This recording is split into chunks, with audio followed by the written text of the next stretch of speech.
Hello, my dudes. What's up? Hi, how's it going? You doing good?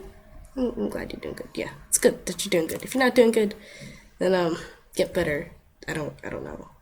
Yeah, whatever. So hello. Today I'm gonna be showing you how I draw water. Cause I don't know. I guess it's kind of fun to do sometimes. I suppose. And just a little disclaimer. I don't actually know how water works properly.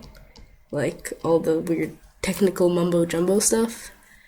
And this is just how I go about doing it. It might not be the most accurate or the best way to draw water, but it's how I do it. So yeah, I hope you find this helpful in some way, and I hope we can both learn something with this experience.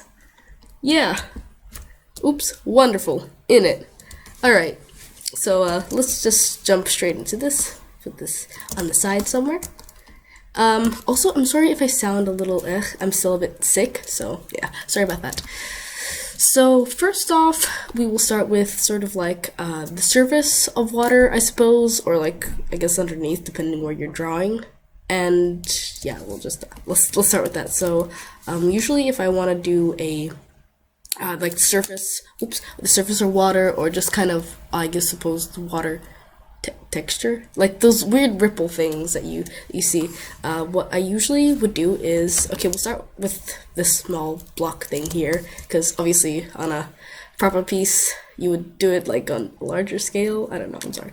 So first I start out with just a block, and I will make it at the bottom dark, heading more towards as it goes to the surface light, and just blend it in like that. And then just to make it better so it don't,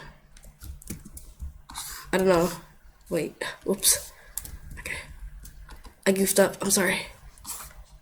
Okay, so a cool trick to make a nice gradient that's a little more cohesive is make it really small like this, then preserve opacity and just blend it.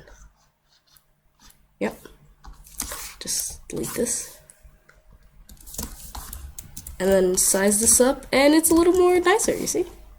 Look at that. Little extra tip. If you don't learn about water, you learn this. Okay, that's okay. And then you can just add more darker or lighter variations of blue, however you like. But I think this is fine for now. So next we're going to add another layer. Let's just name this one base. We're going to add another layer, and then we're going to set this layer to a screen or luminosity. Now personally, I don't like going luminosity right off the bat, because I feel like it's just a little too bright with the colors that I want to work with, and just the layer mode in general is just a little too intense. So either go with screen or overlay with like a really light color or something. But I like going screen. Oops, wow. Forgot to put the clipping group. Anyway, so next you're going to take an eraser, or literally any pen you want, and just click this little thing here. Not a lot of people know this, I don't think, but when you click this here, it turns anything, any brush you have, into an eraser. So it gives it the eraser function. So that's another little nifty tip. So next we're going to get our eraser, and then we're going to set down the density just lower. It doesn't matter how much lower, just as long as it's not completely solid. And I suppose in the 90 to, I'd say, about 70 range. As long as it's like below 70, I think you're good to go. And just choose however you really want to. Yeah. So next we're going to just start putting these little blobs all over. They don't really need to be cohesive, just make sure that they leave this. Oops. You see how they leave these weird outline things? Like that's what you want to leave. And vary the blobs. They don't have to be like proper shapes or anything. You can put them in between here, maybe a few smaller ones or whatever. Maybe just a big one over here. Just vary them. Don't put too many of the same, I suppose. Like if you have a few bigger blobs, then I guess put a few small blobs. If you have a few more rectangular-ish blobs, I suppose just put a few normal circle blobs. And just keep doing that for a while until you have your entire surface covered.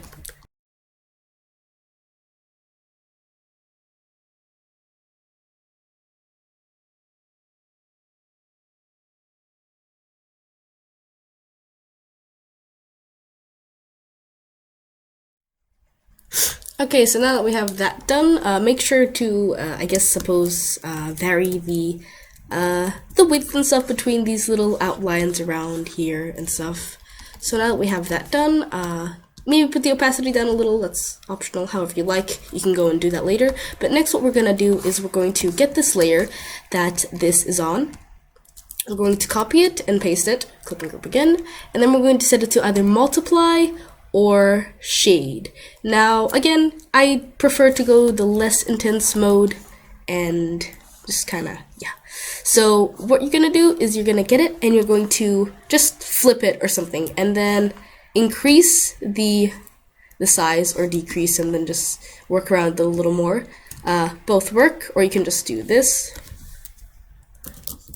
Maybe color these out a little inside. Paste this again, and then just do it here, and just fill that up like that. Just multiply, oops, clipping, delete it to where this kind of goes, here as well. Oops, I meant the other layer. Just do that, and you have that. But I much prefer to go and increase the size instead of doing that, so yeah. Just make sure it doesn't align completely with the one where you copied it off. So yeah, normal, dude. I just don't like this big blob here. It's so big. So we can just go in and re-edit that and just make it different blobs. Maybe add a few more here.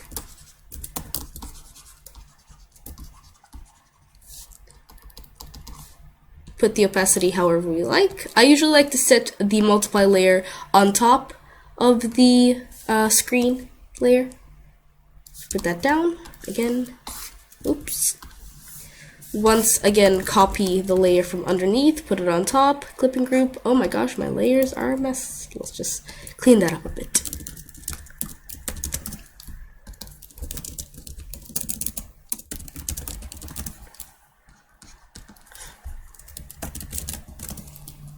That is a nothing layer. Clipping, and next we're going to set this to a luminosity layer. Oops. And just set it down a bit. Erase around. Just so it's kind of like that. Do that a little. Put that there. And then we're going to get another luminosity layer or overlay, however you like. I just like the luminosity because it gives it that intense look for now. And we're going to go, oops, wow, I meant the airbrush. We're going to go around on some of these ripples and just lighten them, just so they're like that. Just around here, just so like, I guess the thinner ones pop out a little more. Obviously you can go and copy and paste the layer on top like this, and then just get a smudgy thing and just go over top like that, so it just smudges like that. But I much prefer when you do it manually like this, so you can have a little, oops, wow, a little more control of where the lighting is going, how intense some creases are going to be, how not intense the other ones are going to be. It's down a little, then merge it all together.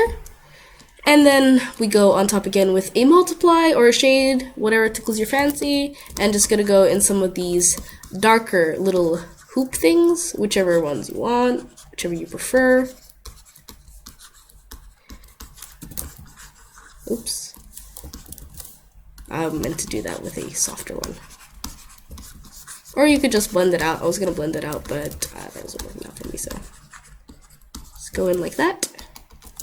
And then lower the opacity. And that is how I go about doing the surface of the water. Obviously, you can just add a little more luminosity to these creases as you go along if you would like. Why is this on overlay? I went to luminosity. And usually if I do this process, maybe the underneath won't be so dark or whatever. It really just depends on the surrounding as well and the tone that you are going for. And usually when I do this, I will have, obviously, I won't have this underneath and everything merged. But for example, I'll just have, just do this from top of the water or in the bottom. I know it's kind of lazy, but it works. And then just color in the water, the rest, and then maybe some shines like this. Just have it like that.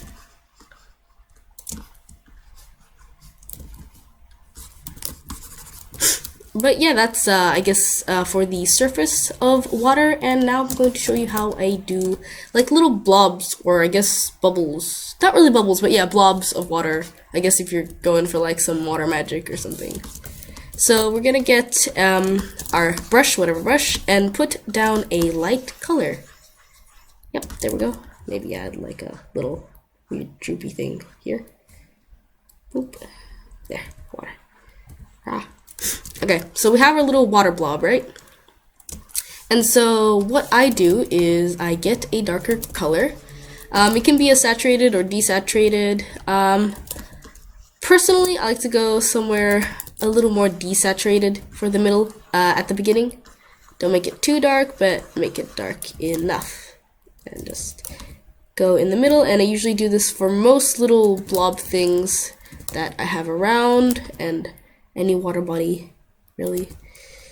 Just where there's a more rounded shape, or where the shape is, just inside we have this dark blob of thing, and around it is the light.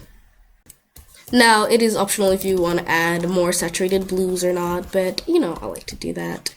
It just makes it more nicer, just colorful blues here and there. Set it in.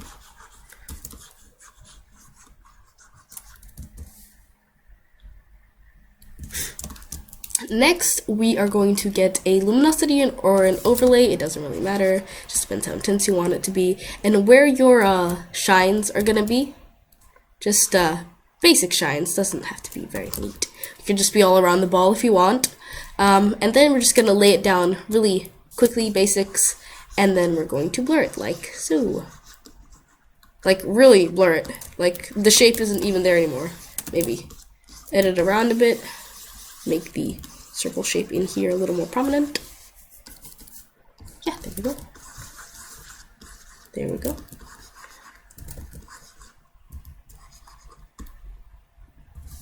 Ooh. Anyway, so once we've got that luminosity layer done, let's just name these again. I'm going to add another luminosity layer. Lots of luminosity layers involved in this. So we're gonna go a little more in depth to where the shine is going to be. So let's say I want them to be here and here. Also might want to put them clipping group, because if you don't, you merge them down. If you see, oops, really lightly on these edges how there is still like really blurred out stuff. And I don't want that, so just clipping group. We're gonna do that clipping group again, just to make sure it doesn't go outside the it doesn't go outside the lines. And then we're going to blur these areas just a little more. Not as all over the place as the other one, but still to a point where the shape, the solid shape, isn't really there anymore. We can just go ahead and merge that down. And then now we're going to head off into a little more solid shape. And do that. Maybe that even. And then blend it. You can still keep the basic shape there, but I like to blend it out completely. Just blend that down. And now go in with a marker or whatever. I like to use a softer brush to mark the shines, not so much of a solid one like this. I like to do it for little small bubbles all over, or these smaller shades, shines over here. Again, maybe blur it out. Add a little more shine and bubbles all over. Maybe one going along here like this, so it kind of connects them. Oops. Like that. And then just merge those down. And another multiply or shade layer, whatever you want. And then just go in and darken areas.